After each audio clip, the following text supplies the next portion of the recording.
오늘 6월 20일 사도행전 2장 1절부터 13절입니다. 1절이에요. 오순절날이 이름에 그들이 다 같이 한 곳에 모였더니, 오순절날 우리가 알고 있는 것처럼 성령이 처음으로 임재하시는 날이죠. 그때 교회의 공동체는 한 곳에 마가의 다락방에 함께 모여 있었다는 것입니다.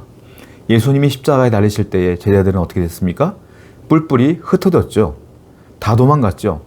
그런데 예수님이 부활하신 뒤에 제자들을 만나고 그들의 마음이 변화되었어요. 그래서 어떡합니까? 오늘 보니까 마가의 다락방 한 곳에 다 모여 있는 거예요. 하나가 된 거예요. 여러분, 교회는 그렇습니다. 교회는 주님 중심으로 하나가 되는 거예요.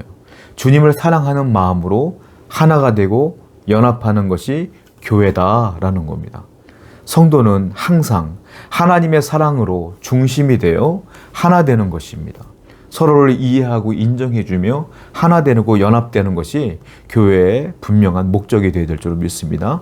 우리 교회도 또한 여러분 개인도 항상 주님 안에 하나가 되어 하나님의 사명을 감당하기를 바랍니다. 2절이에요. 호련히 하늘로부터 급하고 강한 바람 같은 소리가 있어 그들이 앉은 온 집에 가득하며 마치 불의 혀처럼 갈라지는 것들이 그들에게 보여 각 사람 위에 하나씩 임하여 있더니, 자, 성령이 임하시는데 바람과 불의 형체로 나타납니다. 어떻게 나타납니까? 불이 혀같이 갈라지는 것처럼, 불의 혀처럼 성령이 임하시는 게 보이는 거예요. 그리고 또 하나는 바람처럼, 강한 바람이 불어오는 것처럼 성령이 임합니다. 성령의 현현과 성령님의 능력이 함께 나타나는 것을 보게 됩니다. 여러분, 이와 같이 이제는 이게 무슨 뜻이냐면, 교회에 성령이 임했다는 건, 그 마가의 다락방에 앉아있는 성도들에게 성령이 임했다는 건 이제는 새 시대가 도래했다는 뜻이에요. 성령님은 구약시대 때부터 늘 있었던 분입니다.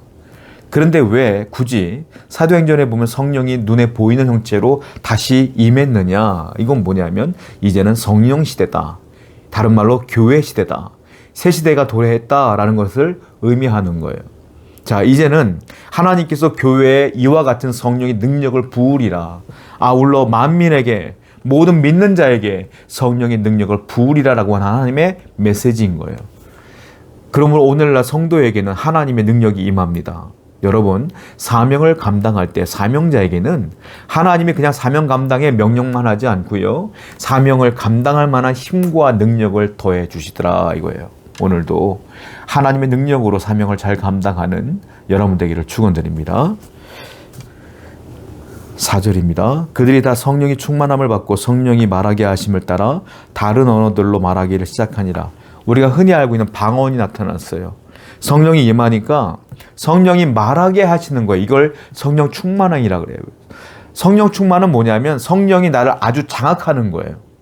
그러니까 내 의지와 상관없이 성령이 나를 이끌고 가는 것, 이게 성령의 충만함인데, 자, 이 다른 언어라는 말은 외국어를 말하는 거예요. 즉 제자들이 한 번도 배워보지 못한 외국어를 성령이 강력하게 이끌고 나감으로 나도 모르게 하고 있는 거다. 이걸 방언, 다른 언어 이렇게 표현하고 있는 것이죠. 자, 연상되는 사건이 있죠. 바벨탑 사건입니다. 사람들이 바벨탑을 짓고 있는데 하나님께서 언어를 흩으셨어요. 서로 언어가 맞질 않아. 그래서 바벨탑을 만들다가 포기했지 않습니까? 반대의 경우인 거예요.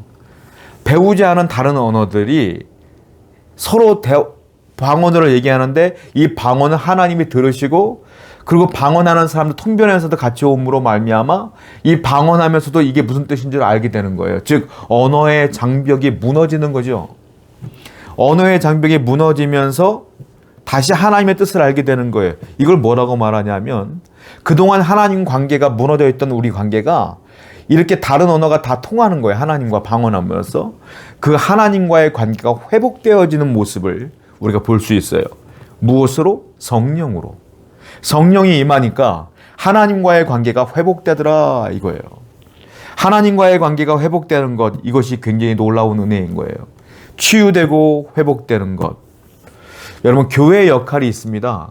이건 교회의 사명을 말하는 건데, 교회의 사명은 무엇일까요? 믿음이 없는 자들, 믿음이 약한 자들이 교회에 왔을 때 하나님 말씀이 선포됨으로 성령이 이곳을 장악함으로 말미암아 잃어버렸던 하나님과의 관계, 끊어졌던 하나님과의 관계가 회복되는 장소가 무엇이냐? 그게 교회다. 성도도 마찬가지예요. 여러분도 마찬가지다는 거예요.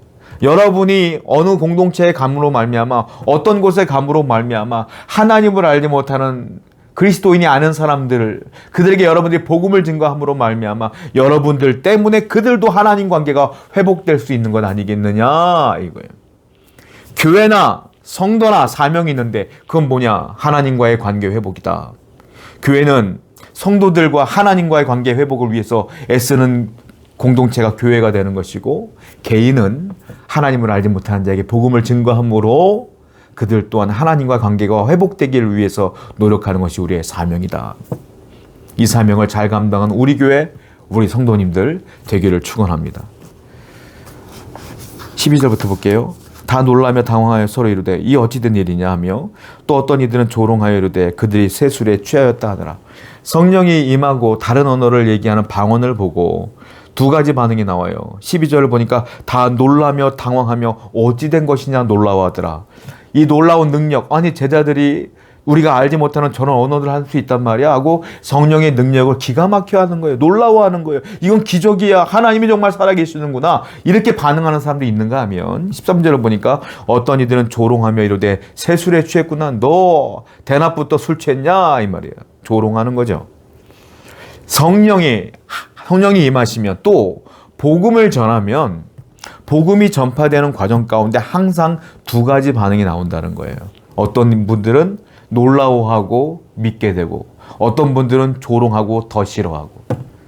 여러분들 긍정의 반응이든 부정의 반응이든 놀라워하지 마세요. 원래 복음이 들어가는 곳에는 원래 그래요.